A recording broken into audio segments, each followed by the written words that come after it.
In this tutorial, I'm going to teach you how to create AI thumbnails with the best alternative to Leonardo AI. This platform is NovoAds AI, and actually you can try it if you are a new user for just $1. So to create thumbnails, we have to go to the image section. Here, use these settings. And now here, where it says describe your image, we're going to use the following prompt. This prompt is going to be in the comment section.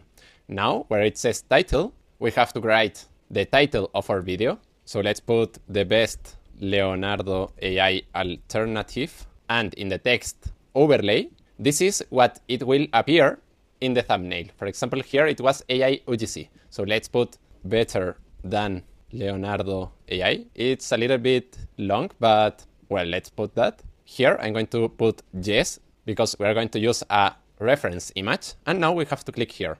Now we have to upload the reference image. In this case is the logo of Leonardo AI. And now we just have to click here. Perfect. Now we have to wait more or less 1 minute. Perfect. Here we have the result. And as you can see, the thumbnails have a really good quality. So well, if you like it, remember that the prompt is going to be in the comment section and that you can try NovoAds AI for just $1. See you in the next video.